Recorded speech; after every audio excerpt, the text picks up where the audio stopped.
Uh, I am streaming this because I have to make revenue. I work on a website called youtube.com. It's either I live stream or I just go on my phone, record something with X recorder, and then I upload that to YouTube.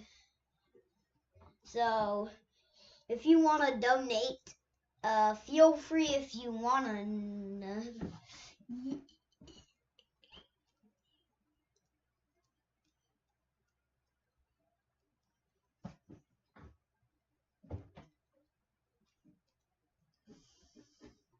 I'm using click keyboard. So don't get hate comments to me. Don't get hate chats to me.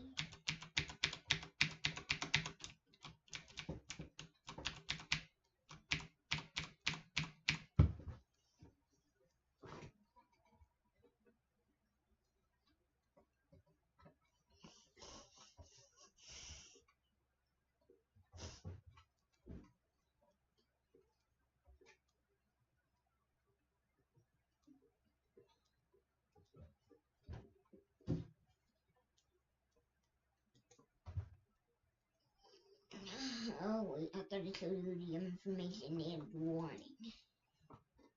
Trigger warning and information and warning. This is information. I am only live streaming this because I need a revenue.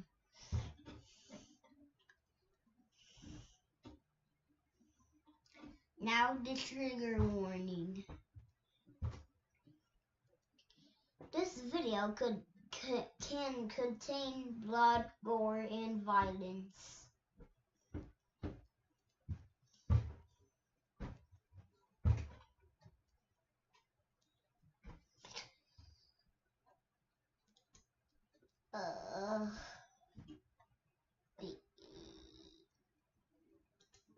Information and trigger warning. Information.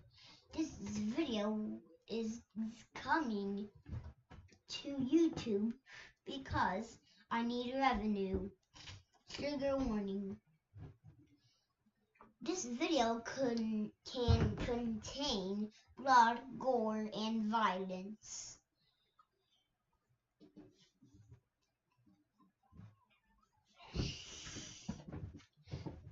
So, I am giving you this warning because I don't want anybody to get freaked out. Now we're talking. Now we talking.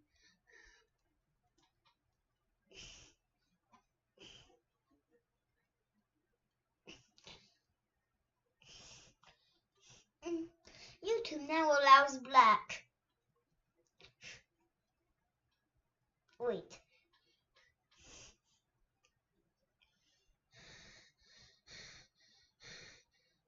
Is this appropriate now?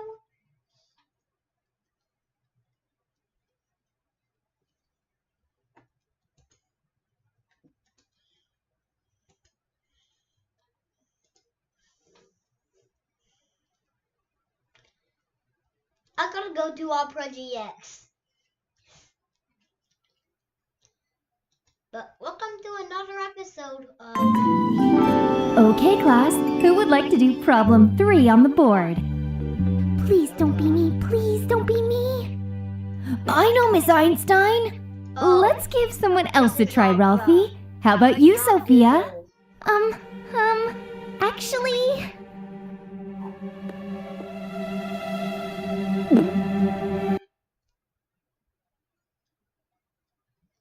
So I'm pretty sure it's 3.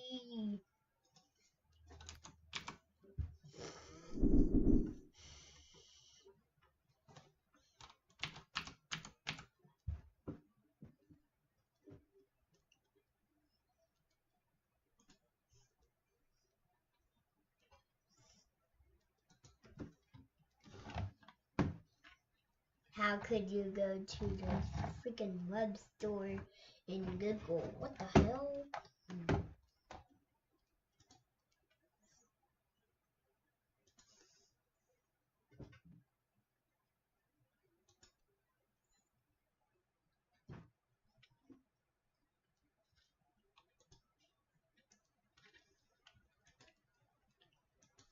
Dude.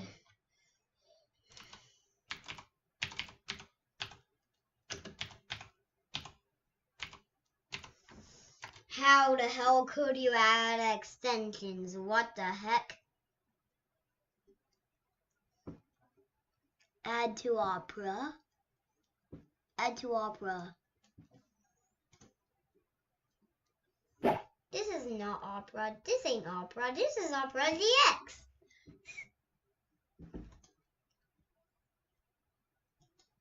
Put that here. Oh yeah, the XL thingy.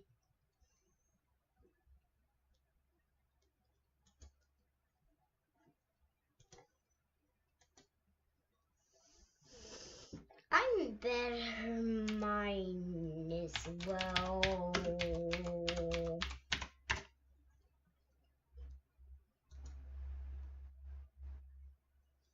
Why is this add to Opera?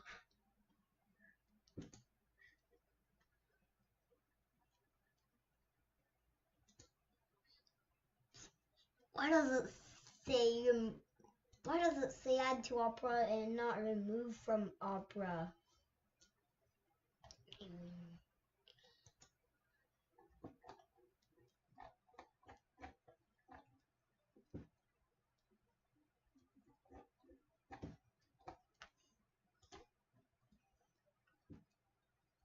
This isn't Chrome.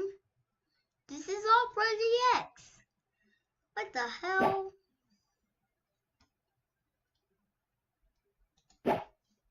Website.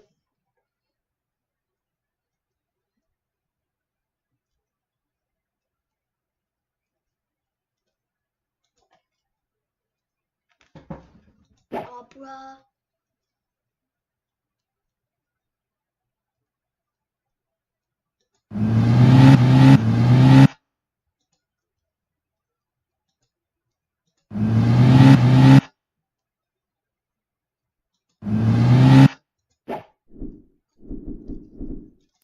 YouTube.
Dude.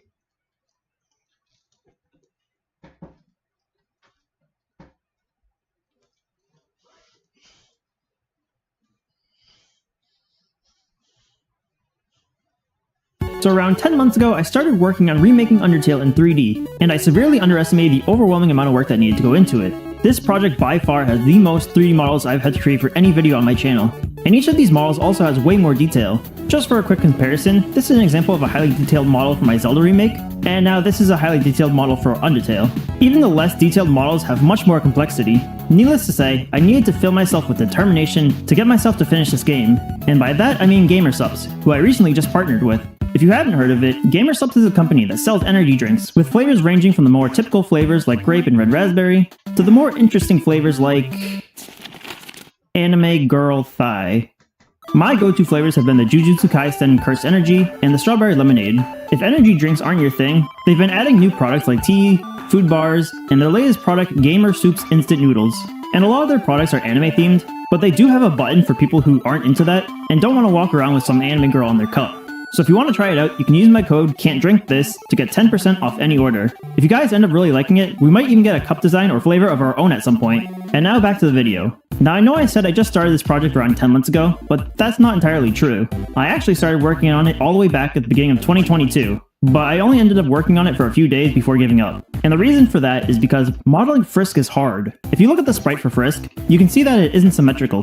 The left ear is exposed while the right ear is hidden beneath hair. The head is off center, and the left leg is bigger than the right leg. When trying to account for all of these, it made the modeling process pretty difficult. Normally what I would do is take the sprite for both the front view and the side view, stretch them out, and then cut off any extra voxels. But the problem is trying to figure out how to model the head from there, especially for the part around the left ear. It took me several attempts trying different approaches until I finally landed on something that looked pretty good. And from there I was able to make a walk style pretty easily by just changing the arms and legs. After importing Frisk into Unity, I then set it up so that they were able to walk around. With Frisk able to walk around now, I needed to get started on creating the level for Frisk to explore. I found a map for the ruins, and it seems way longer than I remember. For this project, I tried out this 3D tile map feature that I found to try and make the level building process easier. I made textures for all the different walls and floors, and then made some materials. Then I used ProBuilder to make some models for the floor tiles and the walls. I made sure to make them into flat planes so that the backside wouldn't be visible. Then for the corner walls, I made sure to have a slightly angled wall connecting the two sides instead of just coming to a right angle.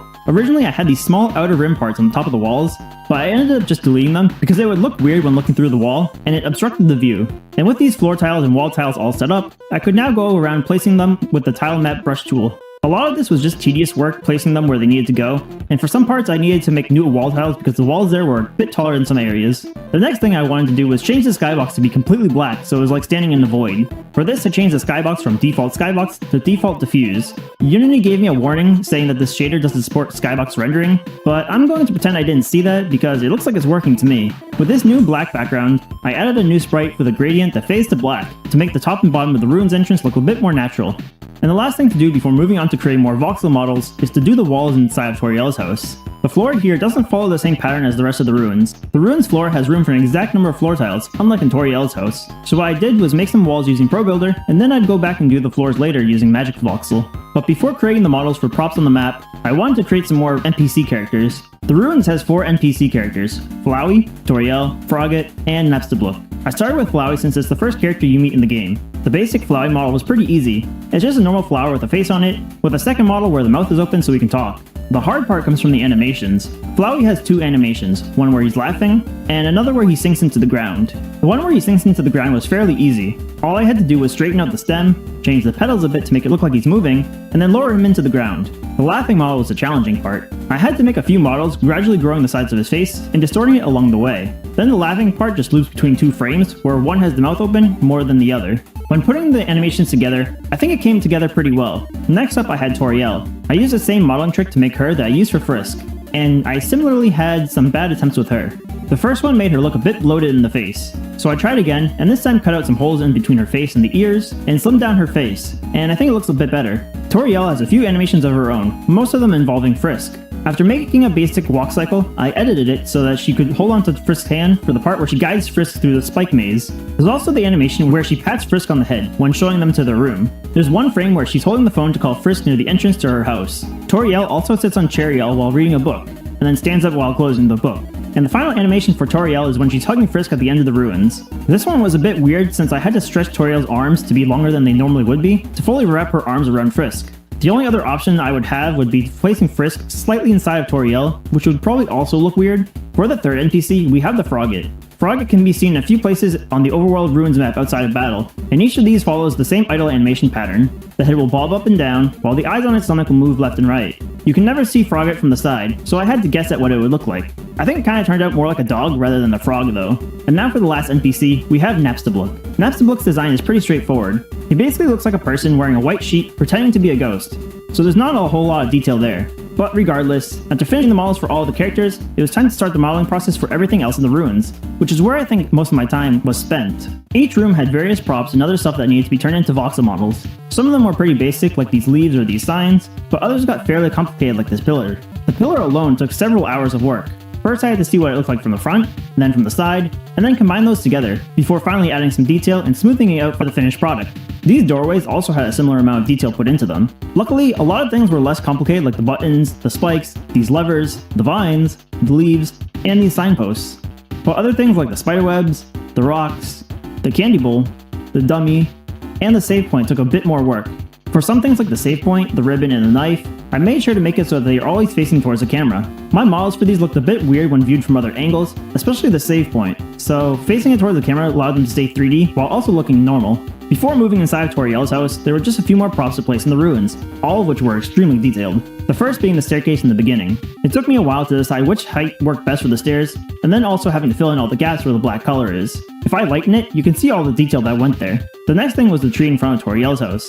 This one probably took half a day, if not longer, to finish. I had to go through a few different approaches to get it to look as best as I could while staying true to the original, and I think what I came up with looks pretty good. And finally there was this entire area overlooking the city of Home. I made these 3 buildings in the very front row into 3D models, and then everything behind it was layers of flat planes set some distance apart. It's set up similar to how you would create a parallax effect. Now we can finally start with the models inside of Toriel's house. The first thing I did was create all the floors in Magical Voxel, and then import them into the scene. I had to break some of them up into different parts because it only allows for models that fit within a 256 block cube. Then I made the models in the red bedroom, the blue bedroom, the hallway, the living room, the kitchen, and the foyer. And the last step was to create the staircase that leads down to the basement. And with that, all the models are now finished, and we can move on to some gameplay. The first thing I wanted to do was make it so that only a few rooms would be loaded in at a time, and would spawn and despawn as you move throughout the ruins. This is mainly due to performance issues. If I had just left everything on all the time, I would experience quite a bit of lag when standing at one end of the map. I did something slightly different for the beginning and ending rooms though. I moved them further back and placed them inside of a black box room. Then I brought back the portals that I used in the portal game I made, thanks again to Sebastian Leg for these, and I made it so that these doorways would seamlessly teleport the player to different parts of the map. It also ends up giving it this cool effect where it looks like the room doesn't exist behind the doorway, and then all of a sudden it's just there.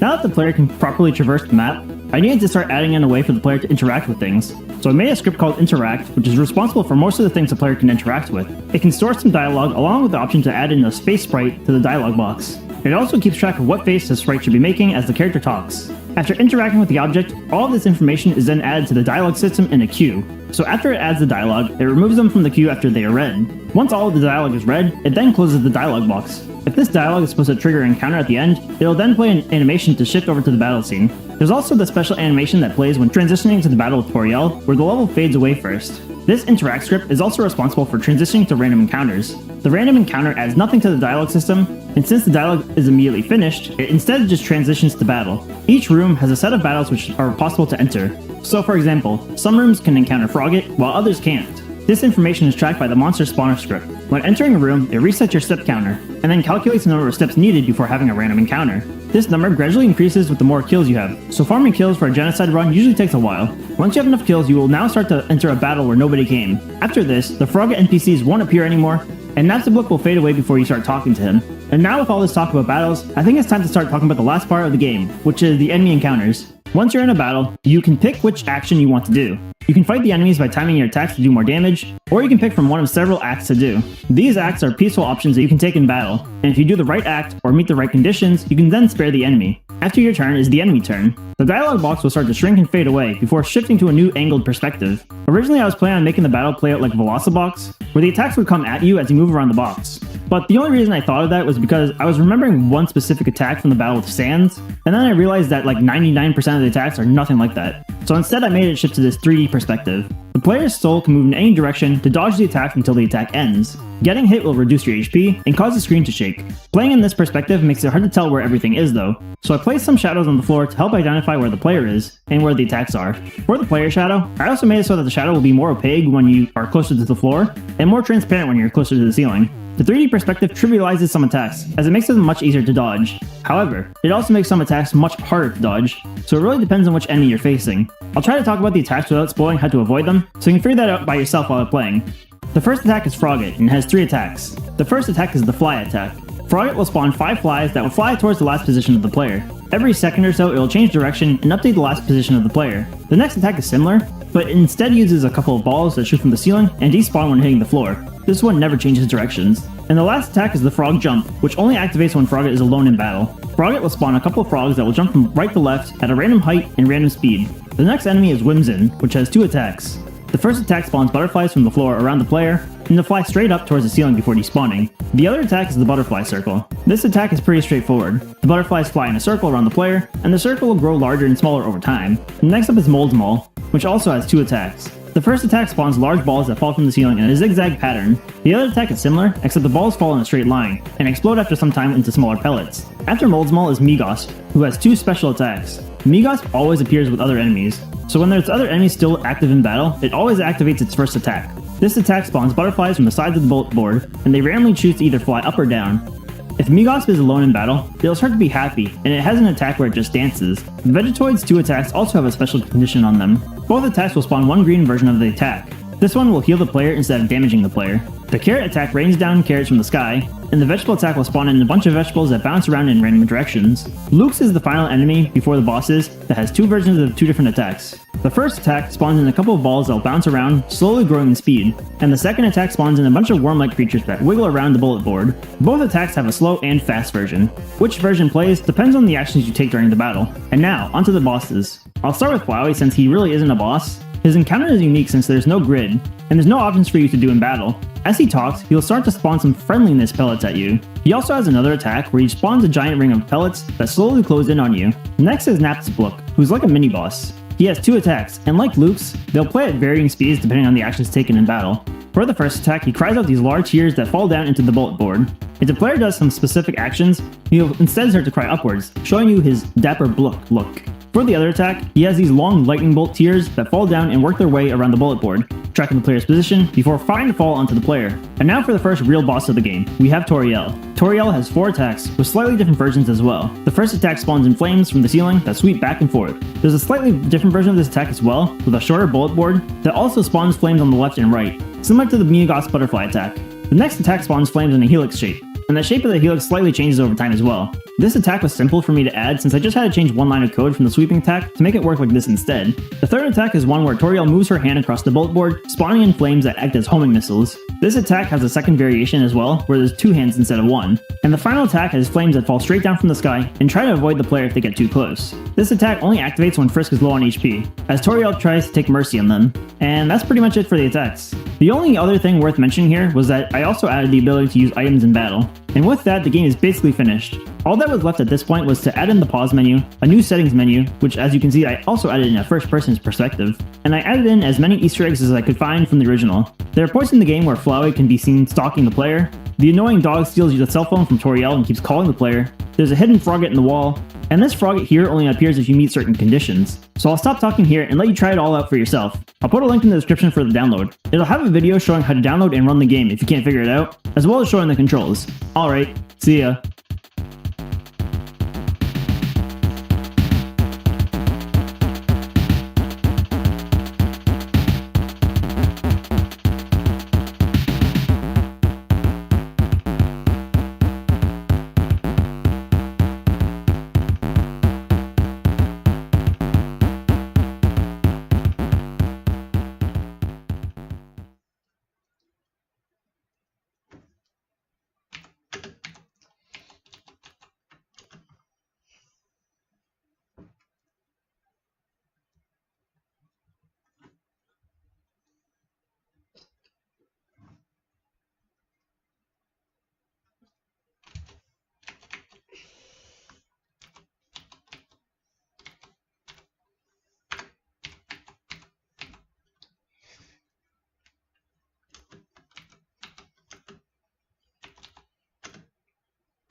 Hope you guys enjoy.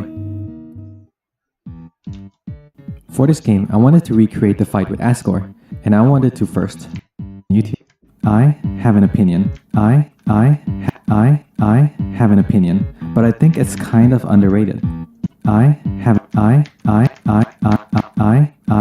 an opinion, but I think it's kind of underrated. People who make great games become great developers. Well, I want to put that theory to the test. I will put together all my game developing knowledge to remake some of my favorite games that have and some lighting to light up the playable area. In the HUD of the game, you'll see that there are some embers. Instead of having it as an overlay, I decided to make it a game. You'll see that some lighting to like the bounds of the nice little to leave the under. I have an opinion, but I think it's kind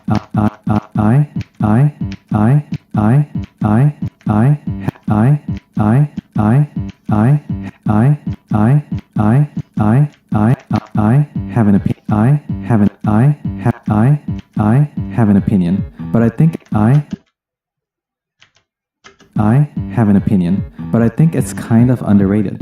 People who make great games become great developers. Well, I want to put that theory to the test. I will put together all my game developing knowledge to remake some of my favorite games that has inspired me to walk this road of game dev. And hopefully, I'll be better than I was. So you're probably wondering, what game am I gonna make? This is Undertale, a game mainly made and composed by Toby Fox. To me, this game is a masterclass of storytelling and having such a great impact while maintaining a simple art style. To say that it was a game that gave me great hopes on what a small team could achieve would be an understatement. There were a lot of games that I had more fun playing, but I really wanted this to be my first game that I put on YouTube. So I really hope you guys enjoy. For this game, I wanted to recreate the fight with Asgore, and I wanted to first make it in 3D, and I also wanted to make it in a way that encouraged experimentation. This is what Frisk looks like in a game. Even with a few pixels, you can see there are a lot of defining features. And the truth is, in all the battles, you can only see the heart, which represents the soul. It was a really good decision on their part, but I thought it would be really cool to switch things up and make a character instead. So I ended up modeling and texturing them, and gave a running and idling animation as well. I was pretty happy with how they turned out, so I made a third-person controller out of it. At this point, I wanted to make the environment. Using the boss battle as a reference, I knew I wanted it to be in a dark area. The fight itself is located in a castle, so I made some dungeon floor textures in a way that let me adjust the colors easily. In the game, Asgore blocks the way for you to leave the underground, so I added a rectangular light for the blue barrier in the back, and I made some nice little foggy effects with some volumetrics. So I was feeling like the bounds of the areas was really hard to read, so I added some lights to the boundaries and some lighting to light up the playable area. In the HUD of the game, you'll see that there are some embers. Instead of having it as an overlay, I decided to make it a particle effect with the Niagara system. With this, it was really starting to look like a battlefield, and I was ready to make the boss himself. In the game, there were a lot of chances where you got to see Asgore with some color. I went ahead to model him for the fight, and since I really wanted to do the opening sequence, I made a separate model of him standing menacingly with his cape. For the animations, I had one of him idling and another one of him attacking. The attack was actually so fast that I had to move it in just a few frames. Another part of him that actually moved was his trident during the opening sequence. And during the battle, the trident moved with the hands while he attacked. Once I was done with him, I think I was pretty happy with how it turned out. I stuck him in front of Frisk and I felt like the game was really coming together. Until I had to do the mechanics. It was time to start working on the battle mechanics. For the fireball, in a game, they kind of look like a flaming ball with a dark core. I remade that with a simple fennel material and a particle effect that will spawn white smoke. Essentially, the battle is like a bullet hell. Most of the time you're dodging Asgore's attacks. So the first attack are these fireballs that goes in a curved line in this cool pattern, which was easy enough. The second attack is fireballs going out in a spiral, while moving from left to right. In the third attack, some hands move in the arena while spawning fireballs. Once they are all loaded, they will fire at the player's location. For the fourth attack, the arena will give a warning before sending a wave. You also have some stray fireballs coming through the middle.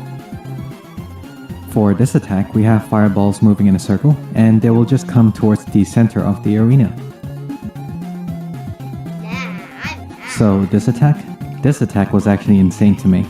In order to dodge them, you have to stay still when the attack is blue, and you have to be running when the attack is orange.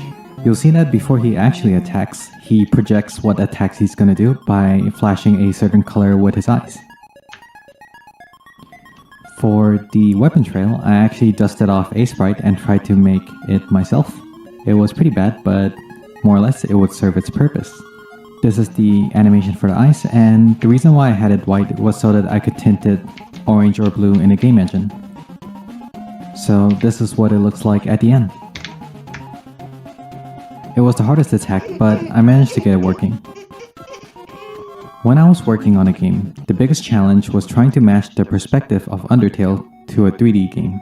Ideally, you want it to be top-down so that the player can see the projectiles easily, but that didn't make for a very cinematic look. It was pretty risky, but I went for a more dynamic camera setup. With some blueprints, I managed to get the camera to work with the battle. When it's your turn, the camera will pan over to Frisk. When you are attacking, the camera will go over to Asgore, and when Asgore is attacking, you would have a top-down perspective. And in the end, I was so happy with how they turned out, because I also spent a really long time working on the characters, and now with these setups, I get to showcase them a lot better. By now, you probably already know that I've worked on a UI as well. It was pretty fun to do, and I made all the menu and attack animations in Sprite. Surprisingly, it held up pretty well in a 3D environment. I also got the attacking option to be fully functional with proper health bars and the damage numbers popping at the right time. The closer your bar is to the middle, the more damage you will do, just like in a game. So yeah, the game is more or less done, and I did make an opening sequence, but I'll just show it in the gameplay. Thanks for watching up to this point. And without further ado, here's the game.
Thank you for watching. There was so much to learn and I'm so glad of how it turned out. There's still many games and bosses that I love and that I will remake in the future hopefully.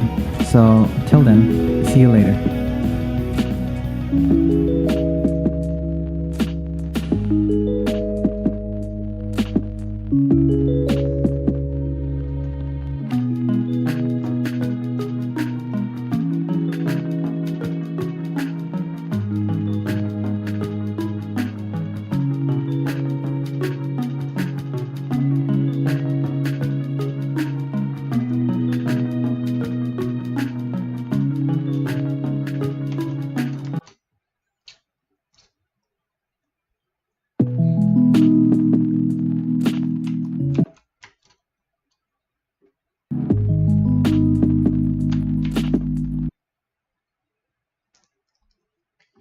I'm pretty sure I was scammed.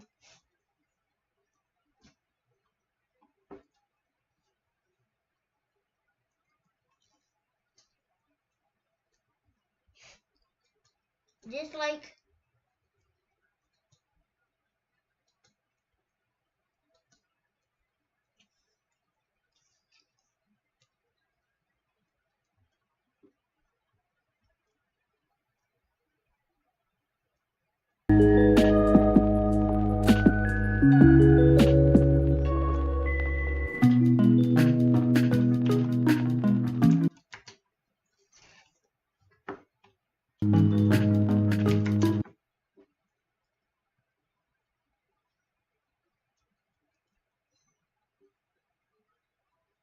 yeah, I'm pretty sure I was scammed.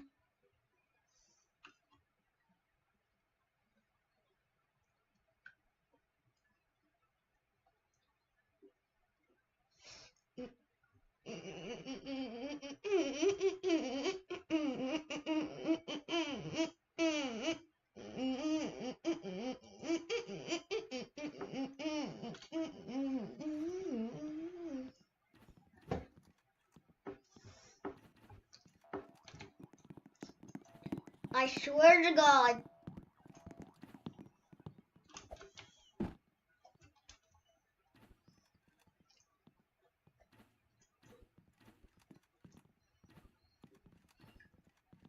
You don't need a ladder when you can just use a balloon.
Who needs a ladder when you can just eat?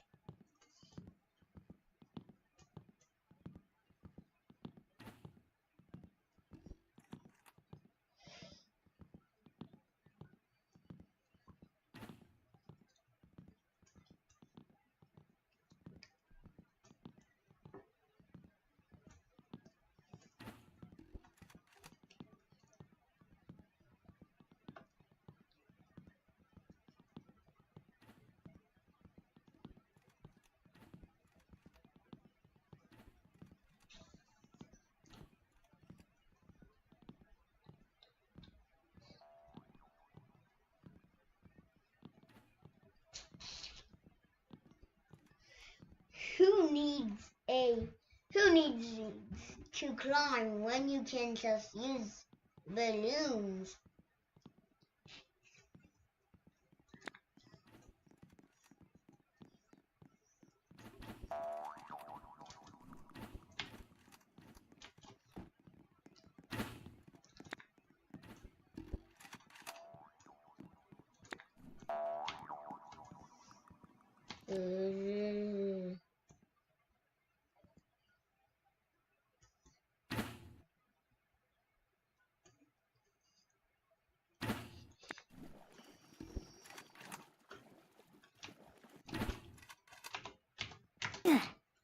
Daddy.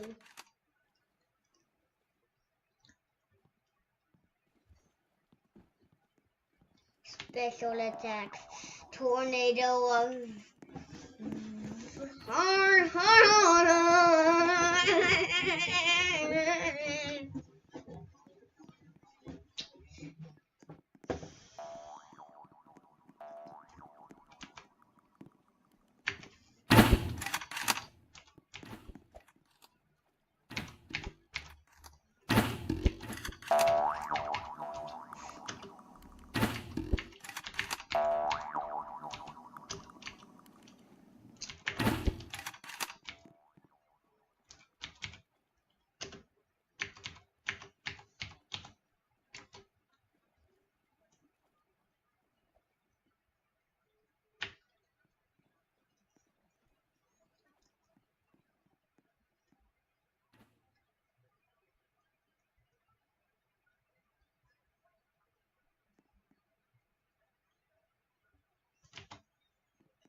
Yup.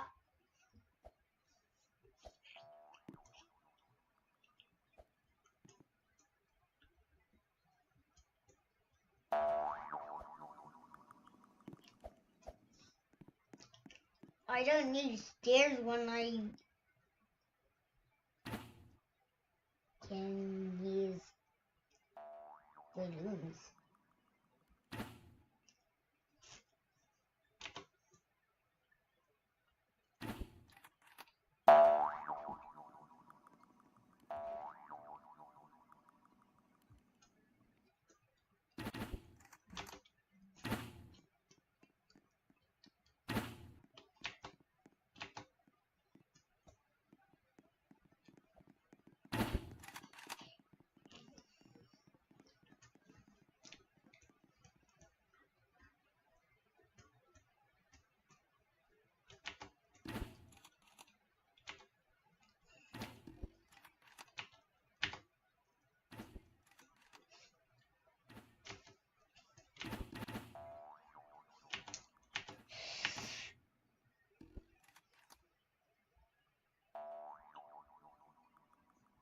I almost died.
What the hell?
Freaking fast.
That's not my Robloxian.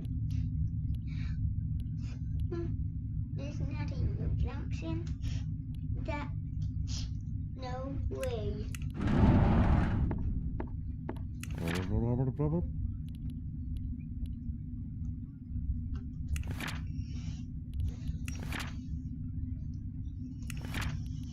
Oh.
You have a green goop on your face.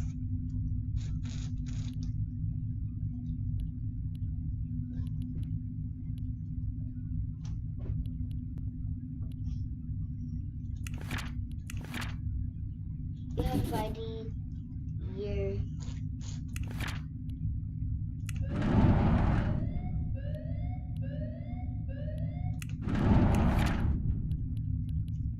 on today's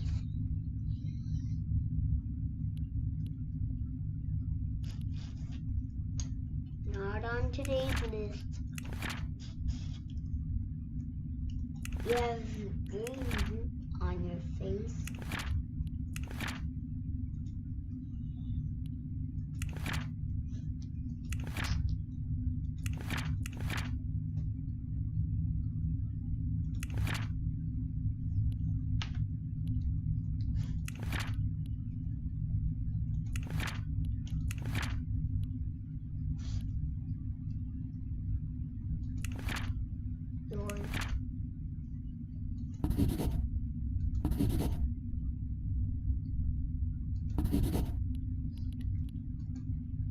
Your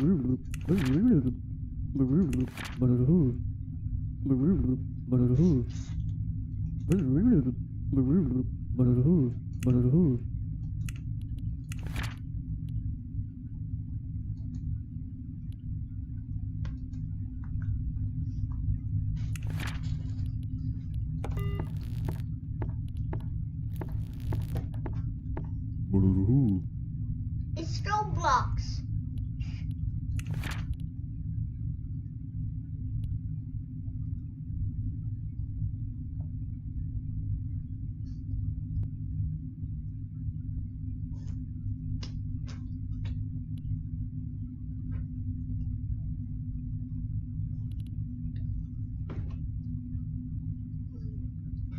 Hey, sir, it's 2024.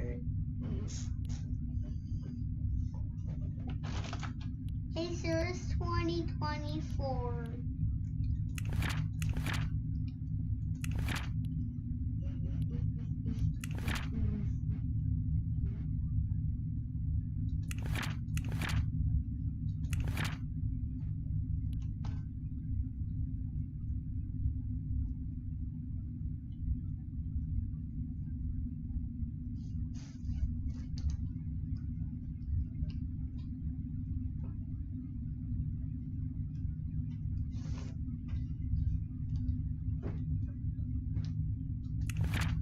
Hey, Mr. Roblox, you have ID appearance, no entry request.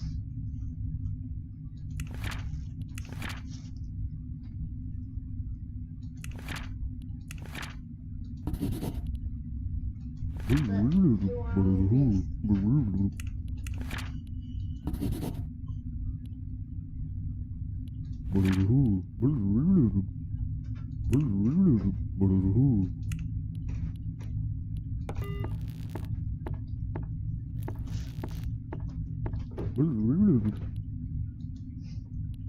Conan 1188.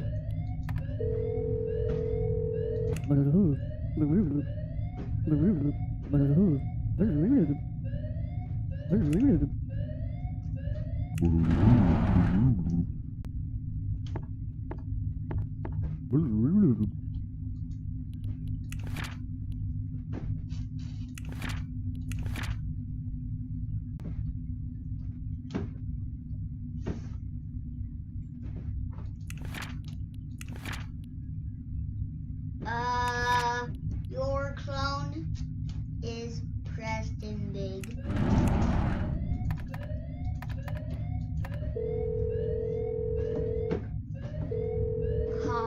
I need one.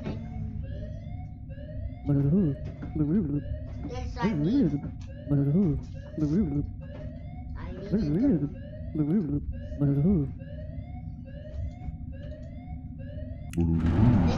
1188.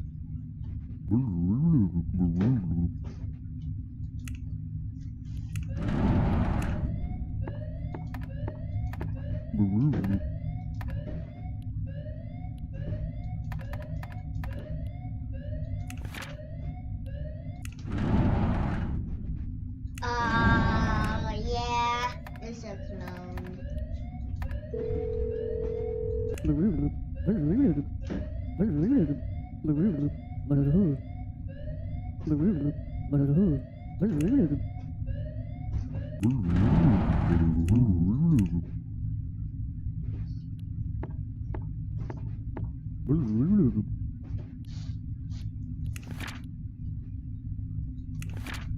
Sir, you have green on your face.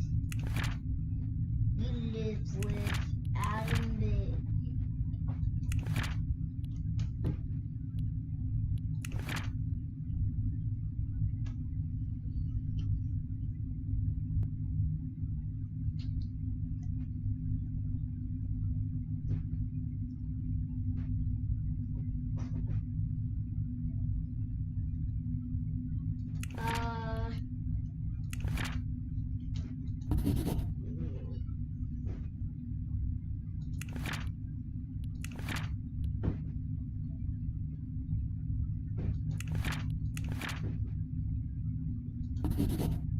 Your appearance is weird.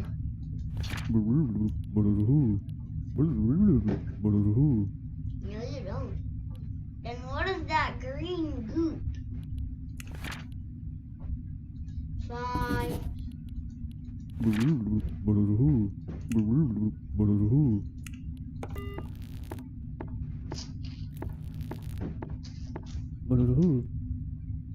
Hello.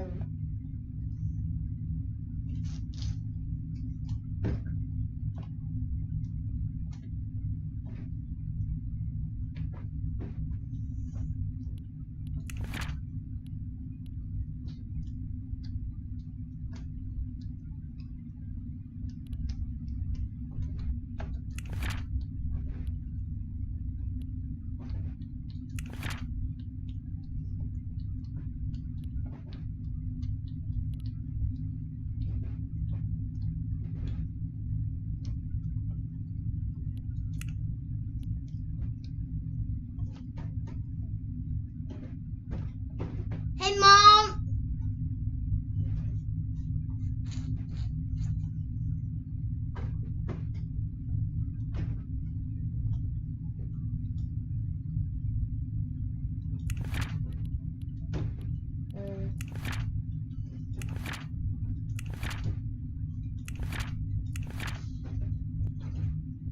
No.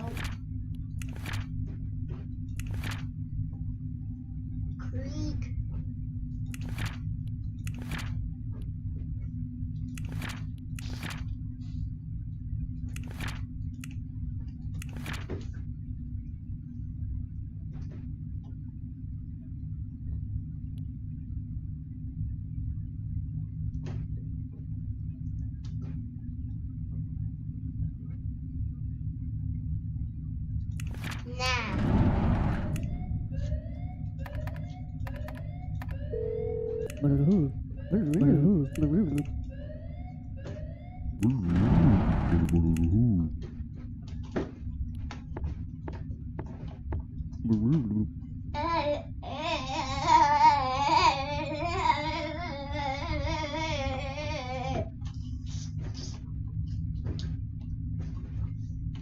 It's over. I'm in the wall.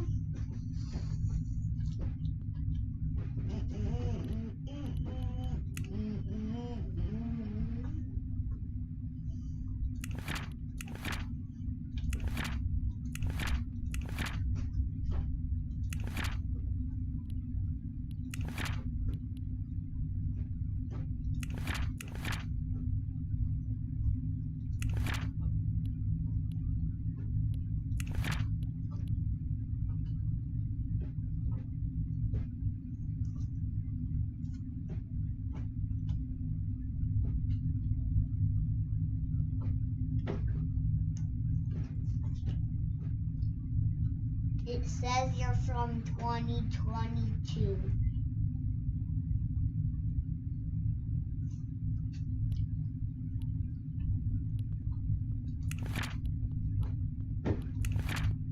ID, appearance, no entry request, but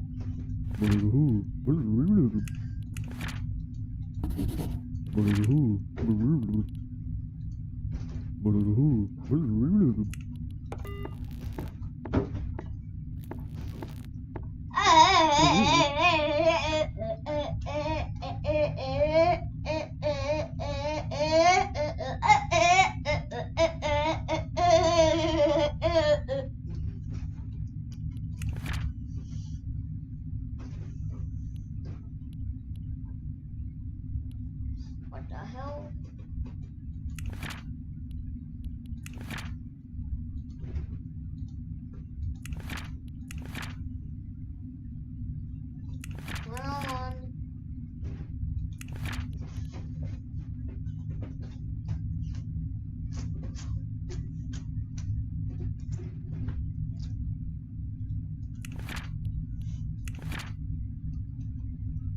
ID, appearance, the entry request. You're not on today's list.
It says you're from 2020.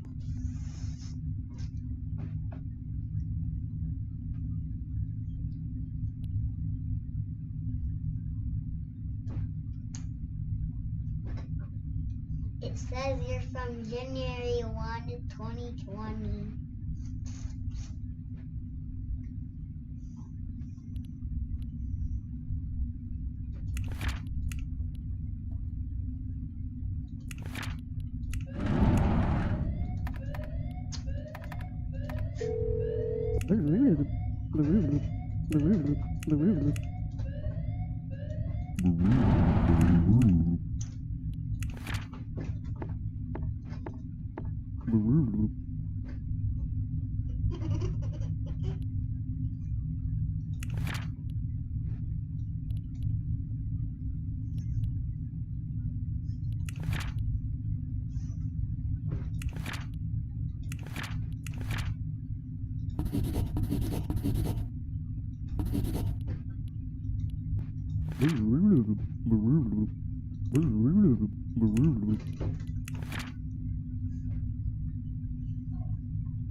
Wait.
What the hell? Why are you on today's list? Yup. Yup. Yup.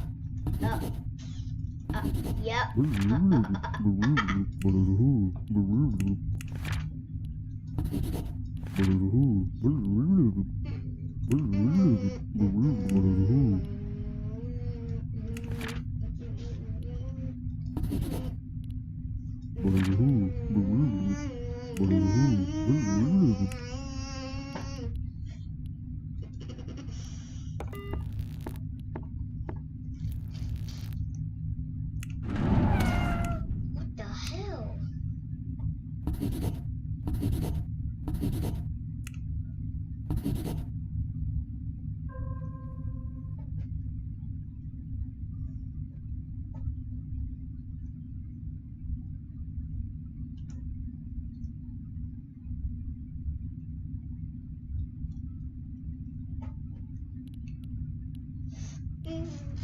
Level summary. Clones caught 4. Robloxians killed 3. Clones allowed in 3. Click here to see details. Click see cat. Play again. Stats. Main menu.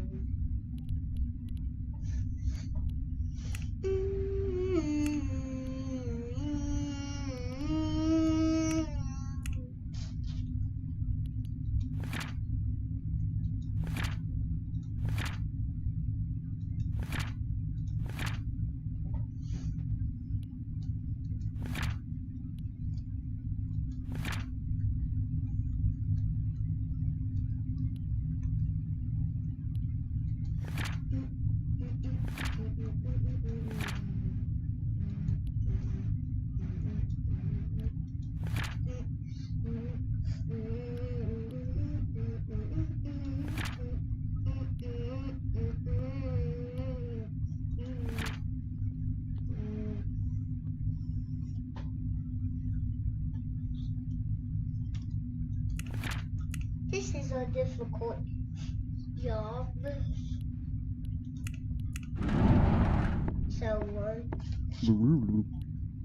Oh my god.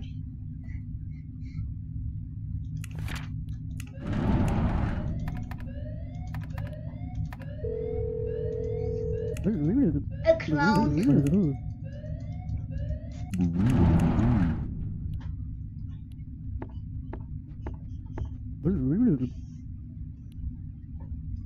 Uh, do I know you?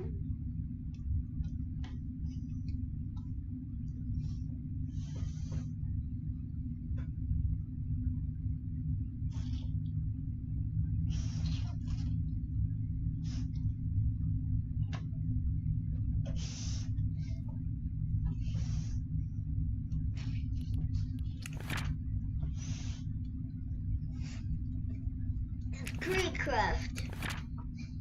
You have not a.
I think this place doesn't know how calendars work.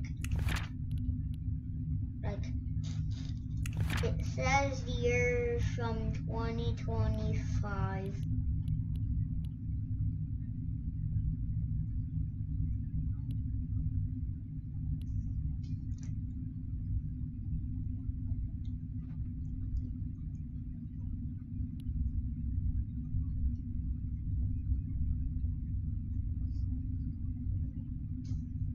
So,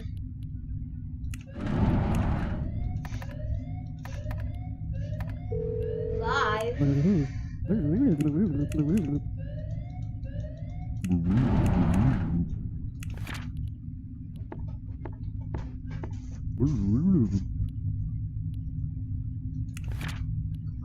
Do I know you from somewhere? Bye. Invalid. I think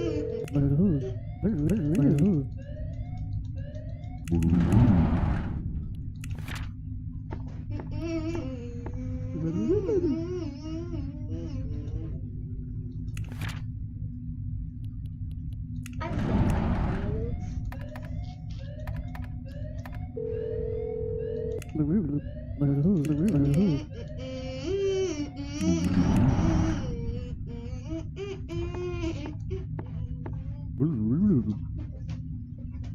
Wait a minute.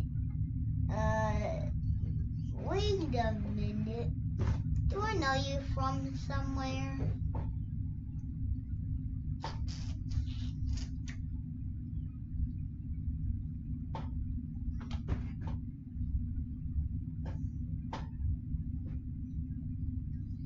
Wait a minute. Do I know you from? Wait a minute. Do I know you from somewhere? Wait a minute. Do I know you from somewhere?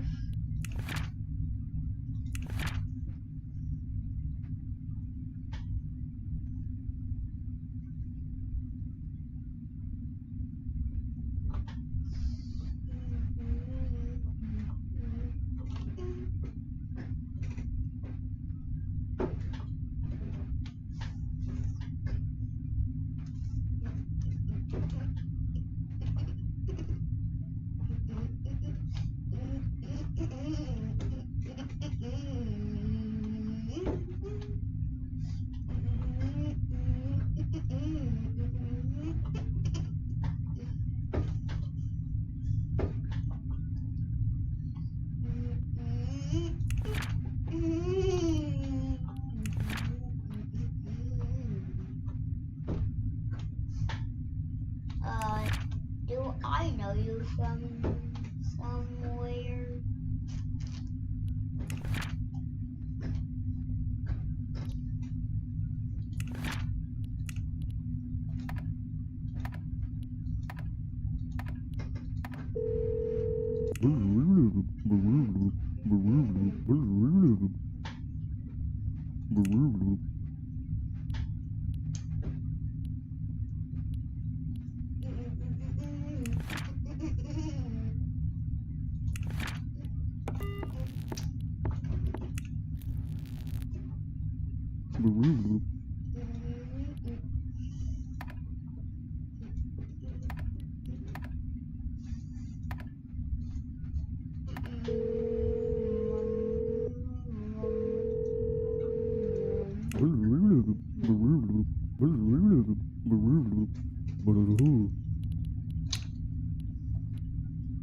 Now,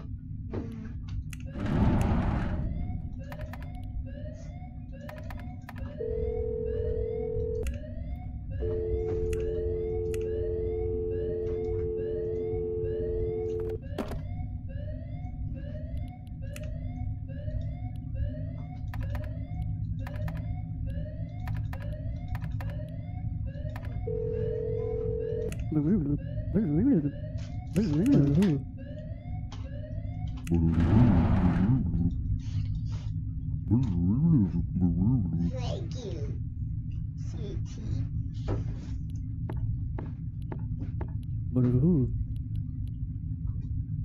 Did your ID and the entry request us teleport right in front of it?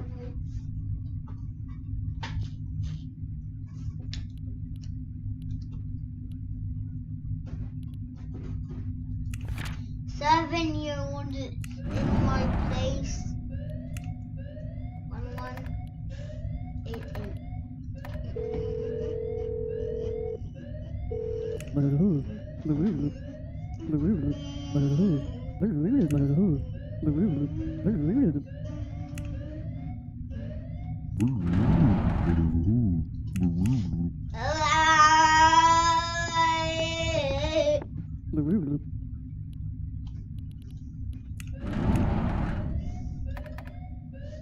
Some sort of.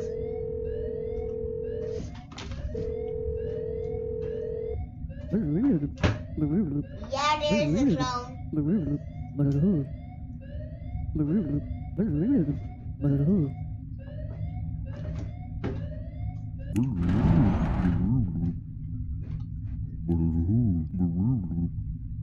Yeah.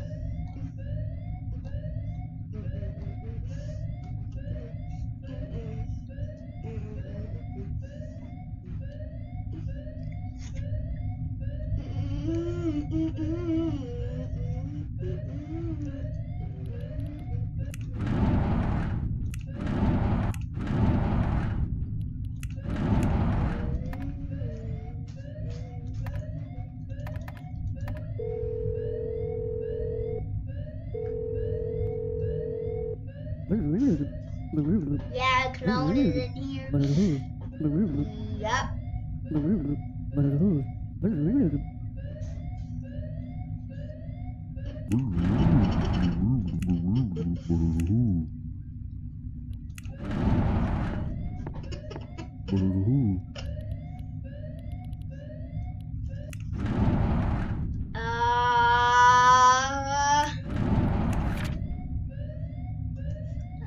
Yeah.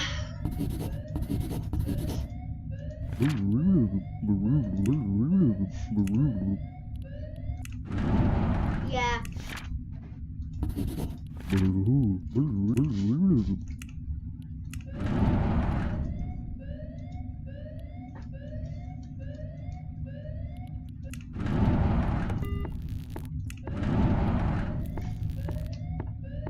Why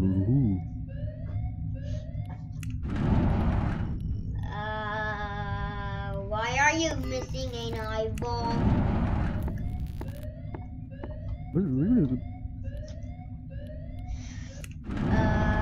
Do I know you from somewhere? Nah.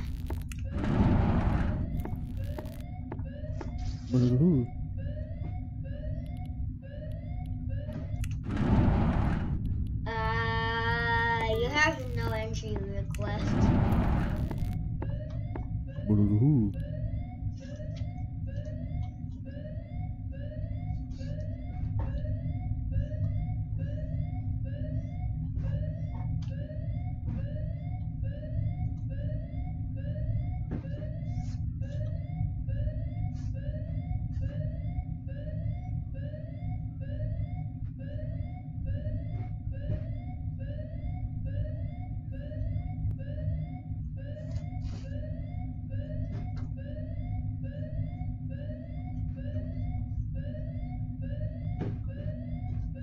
Why is there an entry request?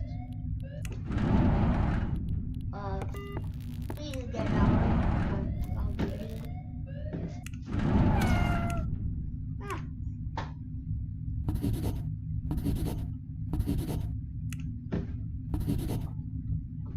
What the? I got it.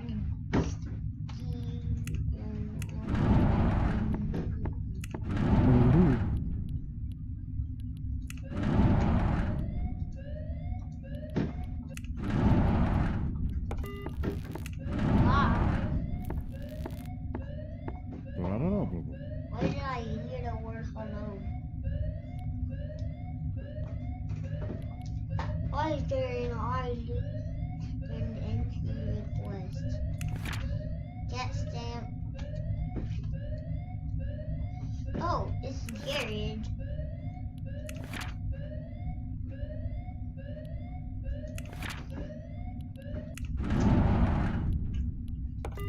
I have to skip you.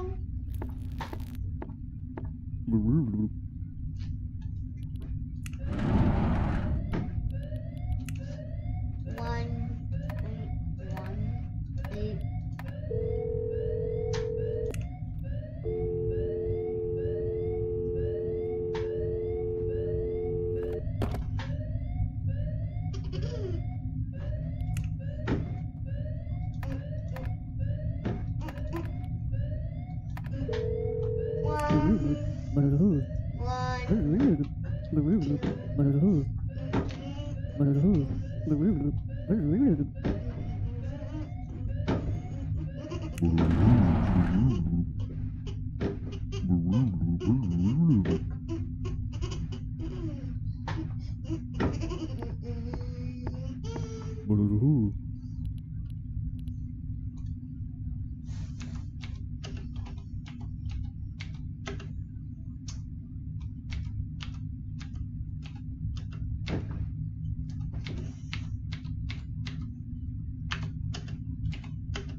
Why is there an entry request in the ID? Who is it? Noob.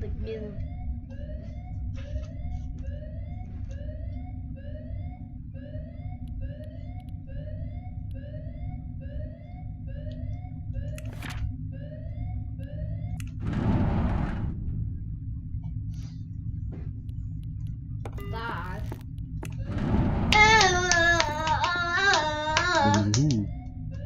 What is there an entry request?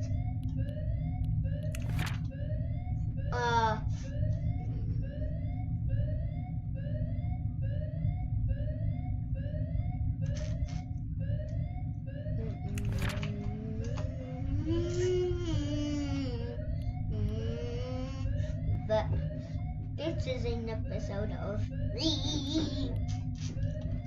I did the starting soon thing as the intro.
Is Roblox getting less popular?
Does that mean eating gore?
What the hell? Eat the noodles?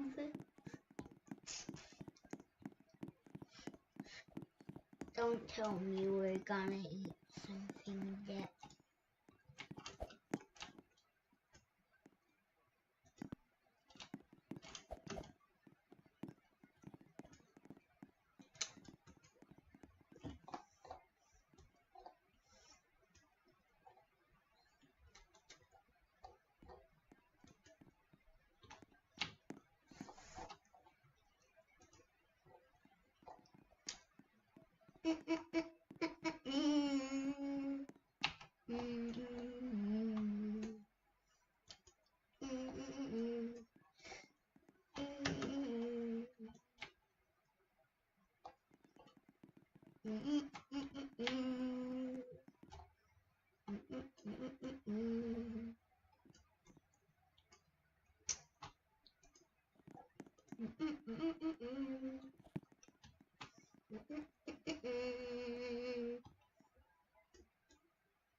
No.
Oh yeah.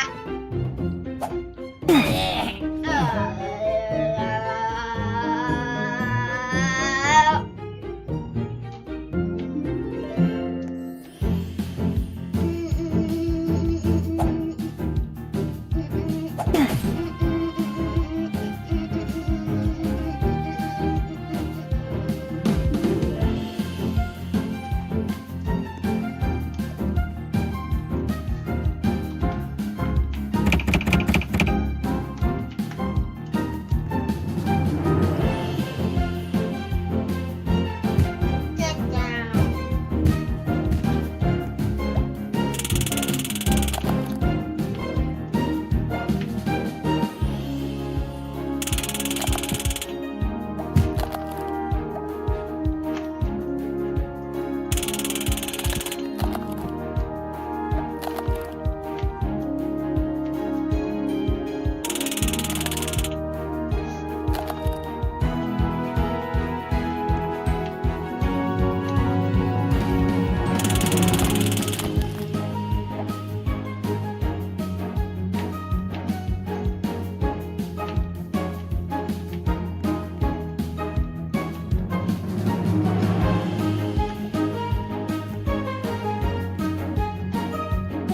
These kids have been alive since 200 BC.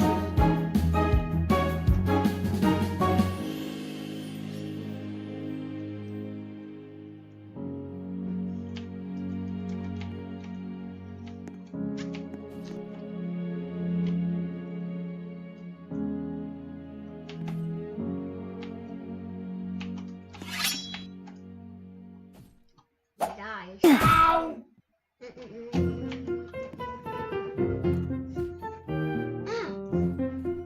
What the hell?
Bro's been walking since 200 BC.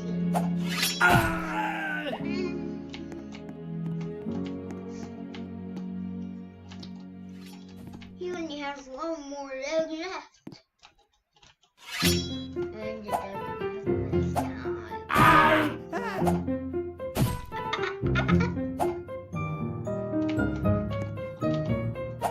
Oh, yeah!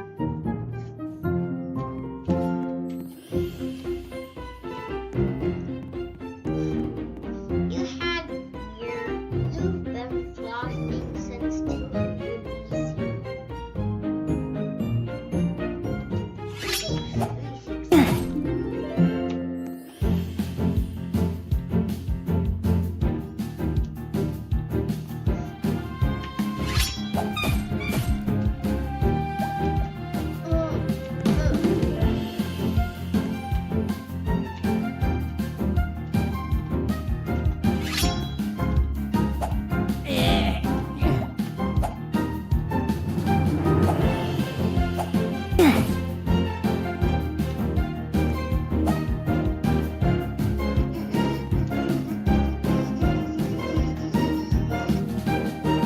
Been doing this. What pose is that?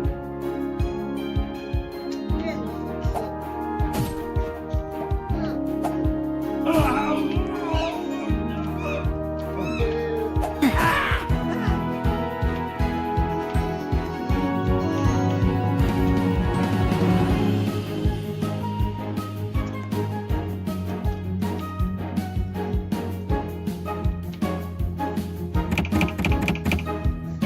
Yeah, you get ready to get tased or hurt.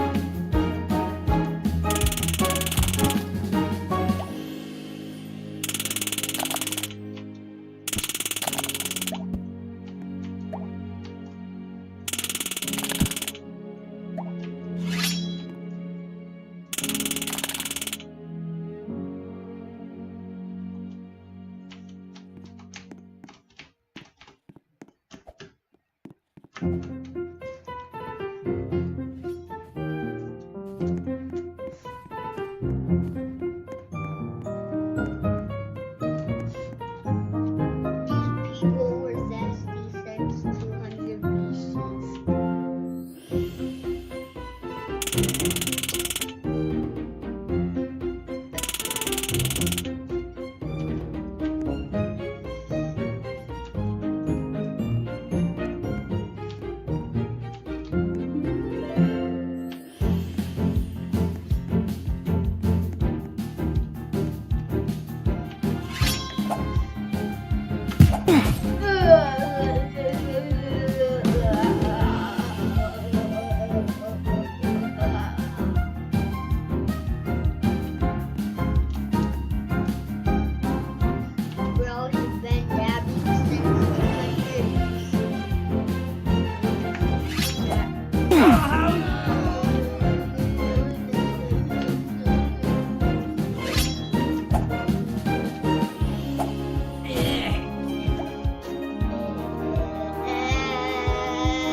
Everybody else is dead.